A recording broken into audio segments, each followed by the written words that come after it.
Plze, 6 de mayo de 1945, 6:47. La pequeña Hanna Novak, de 7 años, apretó el rostro contra la ventana agrietada del apartamento familiar. Observaba cómo el humo se elevaba desde la estación de tren, a 2 calles de distancia. Los alemanes llevaban 3 días quemando documentos, destruyendo pruebas de 6 años de ocupación que habían despojado a Checoslovaquia de todo salvo los recuerdos de cómo era la vida antes de que las banderas con la esvástica aparecieran en 1939. Su madre estaba detrás de ella, una mano sobre el hombro de Hanna, la otra sosteniendo a su hermano pequeño, que no había dejado de llorar de hambre en 2 días. El apartamento olía a yeso húmedo y al humo acre que entraba por las ventanas rotas. El edificio de enfrente se había derrumbado en un bombardeo de marzo y nadie había retirado los escombros, no había equipo, ni trabajadores, ni autoridad para organizarlo. Plze llevaba semanas en un extraño crepúsculo, abandonada por las fuerzas alemanas, demasiado debilitadas para retener la ciudad, pero aún no alcanzada por los ejércitos soviéticos que todos sabían que avanzaban desde el este. Afuera, el ruido de motores creció. Hanna se tensó al reconocer el rugido característico de vehículos oruga, tanques, soldados, peligro. Su madre la apartó de la ventana por instinto, reflejo de 6 años enseñando a los niños a esconderse de uniformes y evitar la atención de cualquiera que llevara armas. Pero estos motores sonaban distintos, más pesados, más numerosos y venían del oeste, no del este, donde se suponía que avanzaban los soviéticos. Hanna se subió a una silla, a pesar de los susurros de protesta de su madre, y miró hacia la calle. Tanques estadounidenses rodaban frente al edificio, Shermans pintados de verde oliva con estrellas blancas en las torretas, moviéndose con precisión mecánica por calles que solo habían visto vehículos militares alemanes en 6 años. La escena no tenía sentido. Todos sabían que los soviéticos liberaban Checoslovaquia desde el este, los estadounidenses debían estar en Alemania, no aquí, en Plze, no rodando por calles aún decoradas con carteles alemanes y avisos nazis que nadie se había atrevido a quitar. Hanna vio a soldados bajar de los tanques, con rifles, pero sin la agresividad dura que asociaba con las tropas alemanas. Uno miró hacia su ventana y agitó la mano, realmente agitó la mano, como si ella fuera una persona digna de ser reconocida, no algo para ignorar o amenazar. Hanna se quedó paralizada, sin saber cómo responder a un gesto que violaba todo lo que había aprendido sobre sobrevivir a la ocupación militar. Su madre susurró una oración en checo, palabras que Hanna reconocía de los servicios religiosos secretos, porque los alemanes habían restringido las reuniones religiosas. La oración agradecía a Dios la liberación, aunque desde la perspectiva de Hanna, subida a la silla junto a la ventana, la liberación parecía soldados extranjeros en una ciudad que había aprendido a temer a cualquiera con uniforme, una ciudad que empezaba a aprender a esperar. Plze en mayo de 1945 era una ciudad que había olvidado cómo confiar en las buenas noticias. 6 años de ocupación habían condicionado a la población a esperar solo empeoramiento, a tratar cada cambio como otra forma de privación, a asumir que la supervivencia requería vigilancia constante contra autoridades que veían a los civiles checos como recursos a explotar, no como personas a proteger. La población de 114.000 habitantes se había reducido a unos 98.000 por deportaciones, ejecuciones, enfermedades y hambre. Las fábricas Koda, el enorme complejo industrial que hacía valiosa la ciudad para las autoridades de ocupación alemanas, habían sido bombardeadas repetidamente por aviones aliados para interrumpir la producción de armas. Los ataques mataron a trabajadores checos junto con supervisores alemanes, destruyeron barrios residenciales junto con edificios fabriles y crearon un paisaje de escombros que nadie tenía recursos para limpiar. Los suministros de comida se habían colapsado por completo en los últimos meses de ocupación. Los alemanes requisaron todo lo comestible para alimentar a sus ejércitos en retirada, dejando a los civiles checos a sobrevivir con lo que pudieran esconder o buscar entre búsquedas cada vez más desesperadas. La ración oficial para civiles checos a principios de 1945 proporcionaba unas 900 calorías diarias, menos de la mitad de lo necesario para mantener la salud básica. En la práctica, incluso esas raciones inadecuadas a menudo no llegaban, desviadas al uso militar alemán o simplemente abandonadas al colapsar las redes logísticas bajo la presión del derrumbe militar. Los niños sufrieron más visiblemente el hambre sistemática. Las escuelas informaron que más del 60% de los estudiantes mostraban signos de desnutrición severa en abril de 1945, crecimiento atrofiado, vientres hinchados, afecciones cutáneas por deficiencias vitamínicas y las expresiones vacías de jóvenes cuyos cuerpos se consumían para mantener funciones básicas. Los maestros veían a niños desmayarse de hambre durante las clases, debilitarse cada semana, desaparecer cuando enfermedades que habrían sido menores en circunstancias normales se volvían fatales al faltar fuerza para combatir infecciones. El impacto psicológico de la ocupación prolongada fue tan devastador como la privación física. Los civiles checos pasaron 6 años aprendiendo que resistir significaba ejecución, que ayudar a vecinos judíos significaba deportación, que expresar esperanza por la liberación significaba castigo. El terror sistemático creó una población que sobrevivía volviéndose invisible, aceptando cada nueva restricción sin protesta, abandonando expectativas de que las circunstancias pudieran mejorar. Cuando los tanques estadounidenses aparecieron en Plze la mañana del 6 de mayo, la respuesta inicial fue parálisis, no celebración. Personas que habían aprendido que soldados extranjeros significaban peligro se quedaron congeladas en los portales, inciertas de si esconderse o salir, si estos nuevos uniformes representaban liberación o solo otra forma de ocupación. La disonancia cognitiva era profunda, los estadounidenses no debían estar aquí, los soviéticos debían liberar Checoslovaquia, y 6 años de propaganda sobre la decadencia occidental y la superioridad soviética habían creado confusión sobre lo que significaba realmente la presencia estadounidense. Los libertadores, la 16ª División Blindada, entraron en Plze esperando resistencia que nunca se materializó. Las fuerzas alemanas habían abandonado la ciudad días antes, retirándose hacia Praga o rindiéndose para evitar a los ejércitos soviéticos que avanzaban.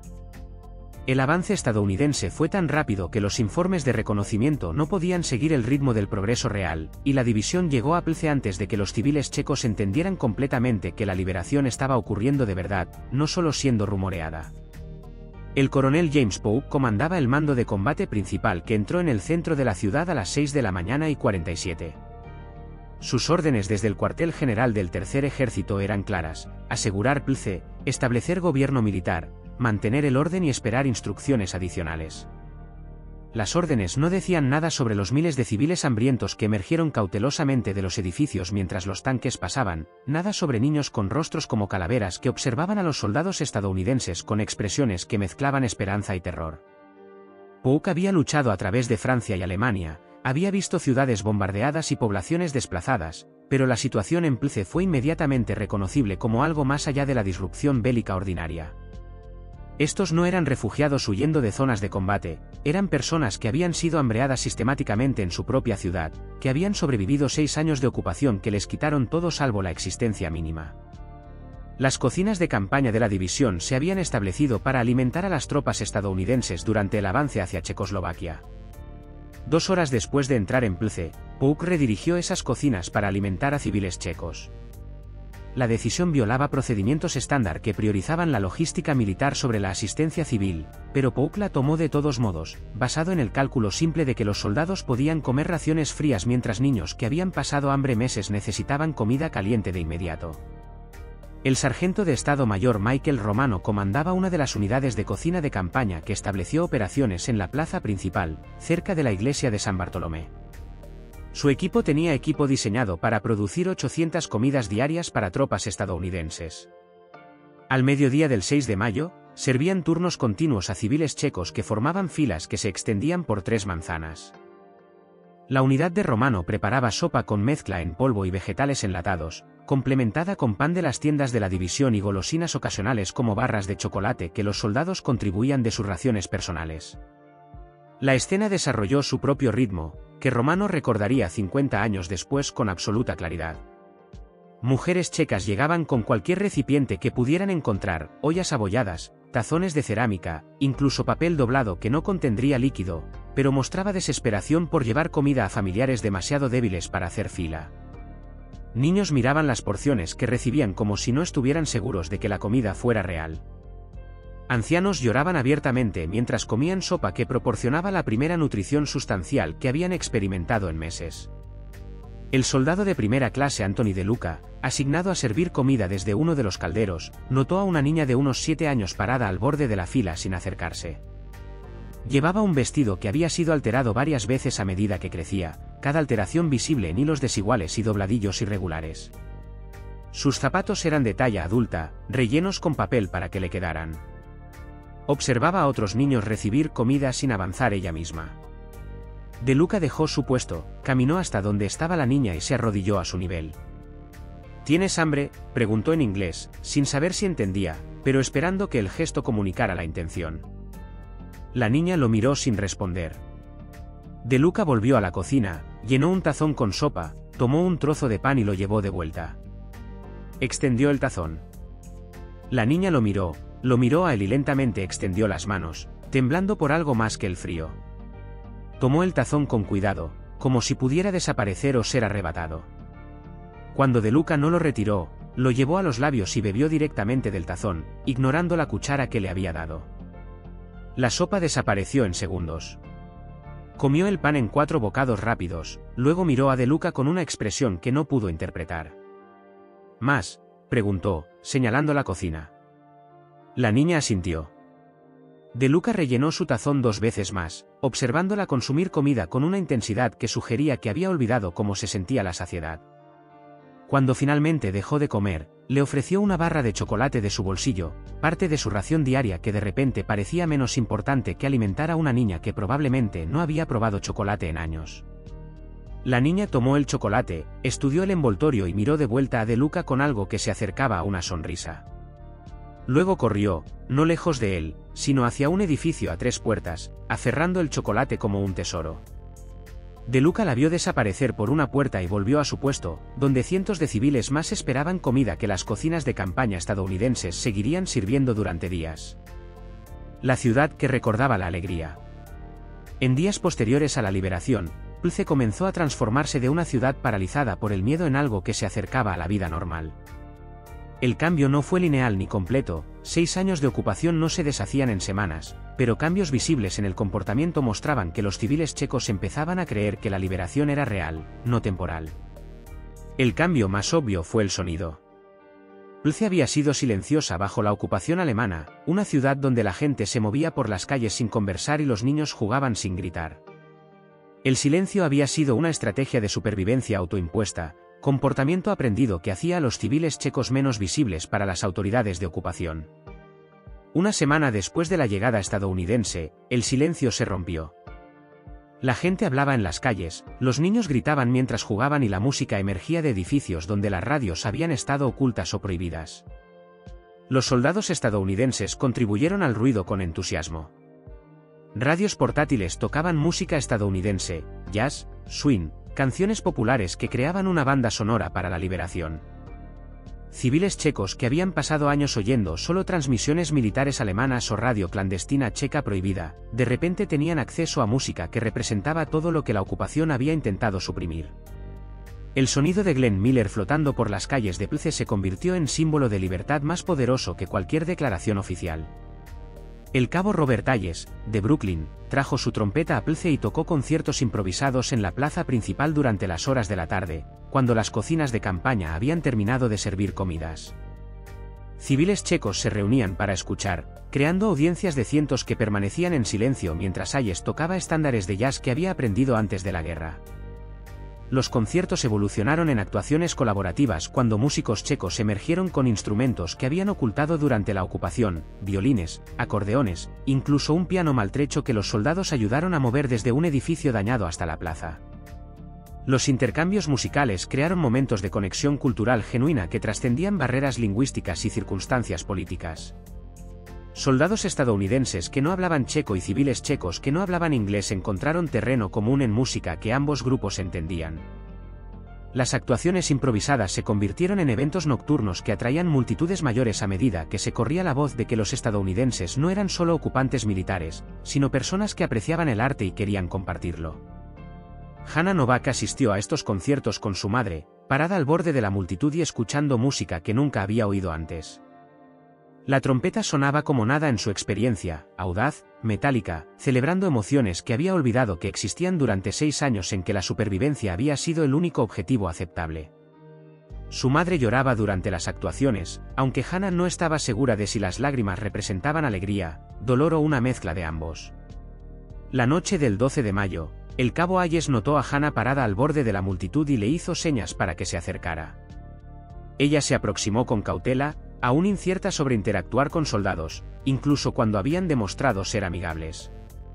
Hayes se arrodilló, le ofreció su trompeta y pantomimó soplar en ella. Hannah tomó el instrumento con cuidado, puso los labios en la boquilla como Hayes demostró y sopló. El sonido que salió fue más graznido que música, pero Hayes rió y aplaudió.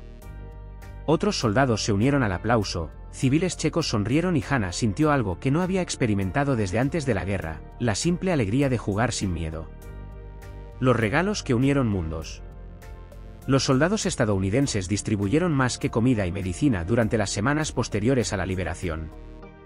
Compartieron la abundancia casual de la logística militar estadounidense de maneras que demostraban riqueza más allá de cualquier cosa que los civiles checos hubieran experimentado, incluso antes de la guerra. Los cigarrillos se convirtieron en moneda informal y herramienta diplomática. Los soldados estadounidenses recibían raciones de cigarrillos como parte de su suministro estándar, artículos de lujo en términos militares, pero esencialmente ilimitados comparados con el acceso de los civiles checos al tabaco durante la ocupación. Los soldados los regalaban libremente, creando momentos de placer compartido que construían conexiones entre estadounidenses y civiles checos que de repente tenían acceso a productos que habían sido imposiblemente escasos durante años. Barras de chocolate, chicle y dulces representaban símbolos aún más poderosos de la abundancia estadounidense. Estos artículos no tenían valor práctico de supervivencia, no prevenirían el hambre ni curarían enfermedades, pero representaban normalidad que la ocupación había destruido. Niños que recibían chocolate de soldados estadounidenses no solo obtenían comida, obtenían evidencia de que la vida podía incluir placer, no solo existencia mínima. El soldado James Morrison llevaba dulces adicionales específicamente para distribuir a niños checos. Criado en la Mississippi de la era de la Depresión, entendía la pobreza por experiencia personal y reconocía el valor psicológico de pequeños lujos que costaban casi nada pero significaban todo para receptores que habían olvidado que tales cosas existían. Morrison regaló toda su asignación mensual de ración durante la primera semana en Plce, complementada con dulces que compró en las tiendas de la división con su propio sueldo.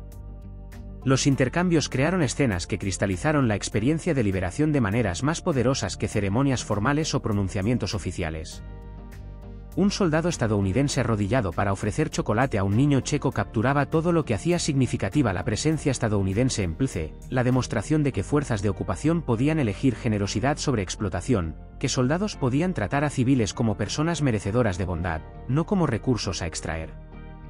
Los civiles checos respondieron con regalos propios, ofrendas que tenían un significado diferente dadas sus circunstancias. Mujeres traían flores recogidas de jardines que habían sobrevivido al bombardeo. Ancianos ofrecían alcohol casero destilado de papas y oculto a las autoridades alemanas. Familias invitaban a soldados estadounidenses a sus hogares para comidas preparadas con ingredientes que los propios soldados habían proporcionado, gestos de hospitalidad que trascendían el valor material de la comida y expresaban gratitud que no podía comunicarse adecuadamente a través de intérpretes que luchaban por salvar barreras lingüísticas. El sargento técnico Edward Kowalski, de Chicago, fue invitado a cenar por la familia Novak el 15 de mayo.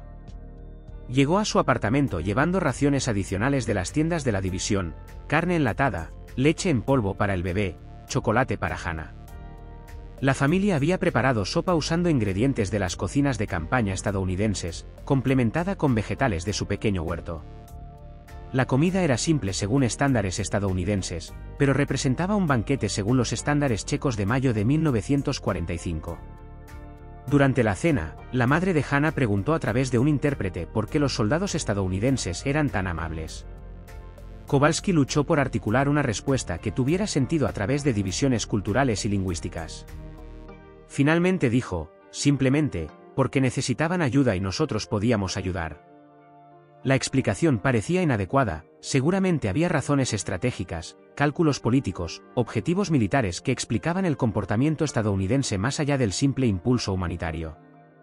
Pero Kowalski decía en serio lo que dijo. Los soldados estadounidenses en Plce no seguían órdenes detalladas sobre asistencia civil ni implementaban estrategia calculada para ganar apoyo checo. Respondían a la necesidad humana inmediata de la manera más directa posible, compartiendo comida, medicina y bondad con personas que desesperadamente necesitaban las tres. Las implicaciones estratégicas serían analizadas después por historiadores y politólogos. En mayo de 1945, el cálculo era más simple, los niños tenían hambre, los soldados tenían comida y las personas decentes alimentaban a niños hambrientos cuando podían. El momento que lo definió todo, 20 de mayo de 1945, 2:30, plaza principal de Plce. La 16ª División Blindada recibió órdenes de partir a la mañana siguiente, dirigiéndose al este hacia Praga, donde las fuerzas estadounidenses se encontrarían con unidades soviéticas que avanzaban desde la dirección opuesta. La guerra en Europa había terminado hacía 2 semanas, pero la necesidad militar requería posicionar fuerzas según acuerdos alcanzados entre gobiernos aliados sobre zonas de ocupación y fronteras de posguerra. La noticia de que los estadounidenses se iban se extendió por Plzeň. El anuncio creó una respuesta que los oficiales de la división no habían anticipado. Miles de civiles checos se reunieron en la plaza principal, donde las cocinas de campaña habían operado continuamente durante 2 semanas, donde los conciertos nocturnos habían creado celebraciones diarias, donde la liberación había pasado de concepto abstracto a realidad diaria de soldados estadounidenses compartiendo comida y amistad. El coronel Polk no había planeado una ceremonia formal de despedida.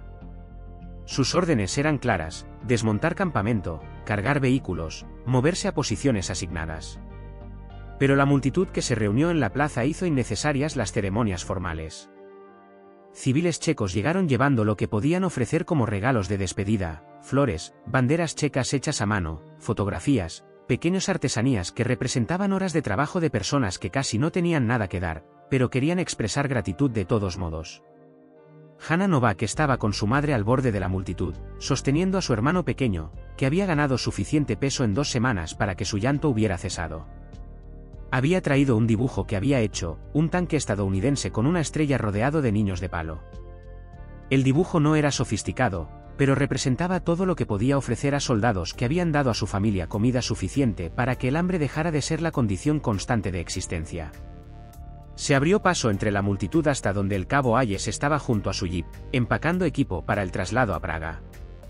Hayes la vio acercarse y se arrodilló, un gesto que había hecho repetidamente durante 2 semanas de interacción con niños checos. Hanna extendió el dibujo sin hablar, incierta de si las palabras saldrían incluso si Hayes pudiera entender checo. Hayes tomó el dibujo, lo estudió cuidadosamente y miró de vuelta a Hanna con una expresión que ella reconoció como lo mismo que sentía: la intersección de alegría y tristeza que viene de una conexión que debe terminar. Sacó una fotografía de su bolsillo, se la mostró a Hanna, una imagen de su propia hija, de aproximadamente la edad de Hanna, sonriendo frente a una casa en Brooklyn que parecía imposiblemente grande e intacta. «Mi hija», dijo Hayes en inglés. «Se llama Dorothy». Señaló a Hanna: «¿Me recuerdas a ella?». Hanna no entendió las palabras, pero entendió el gesto. Los soldados estadounidenses no eran solo personal militar siguiendo órdenes, eran padres, hijos y hermanos que extrañaban a sus propias familias y extendían bondad a niños checos en parte porque esos niños les recordaban a hijas y hermanas en casa. El momento se extendió, conteniendo dentro de sí todo lo que había sucedido durante 2 semanas que habían transformado Plzeň de ciudad ocupada a población liberada. Luego Hayes se puso de pie, saludó a Hanna con la misma cortesía militar formal que mostraría a un oficial superior y subió a su jeep mientras el convoy se preparaba para partir. La partida tomó 2 horas, mientras vehículos estadounidenses rodaban por calles alineadas con civiles checos que agitaban las manos, lloraban, gritaban gracias en checo que los soldados estadounidenses no podían entender, pero reconocían de todos modos. Niños corrían tras los camiones hasta que los padres los llamaban de vuelta. Ancianos que habían sobrevivido 6 años de ocupación permanecían con lágrimas corriendo por sus rostros, viendo a los estadounidenses irse y esperando desesperadamente que los soviéticos que llegaban desde el este resultaran igualmente benevolentes. Hanna estaba con su madre, observando cómo los vehículos desaparecían hacia Praga, sabiendo que los estadounidenses le habían dado a su familia algo más valioso que comida o medicina, habían demostrado que fuerzas de ocupación podían elegir bondad, que soldados podían tratar a civiles con dignidad, que liberación podía significar libertad real. No solo el reemplazo de una autoridad controladora por otra. La plaza se vació lentamente cuando partieron los últimos vehículos. Las cocinas de campaña habían sido desmanteladas, el equipo cargado y la presencia estadounidense reducida a recuerdos y evidencia física, latas de ración desechadas, colillas de cigarrillos y el conocimiento persistente de que 2 semanas habían sido suficientes para transformar la comprensión de una ciudad sobre lo que podía significar la liberación.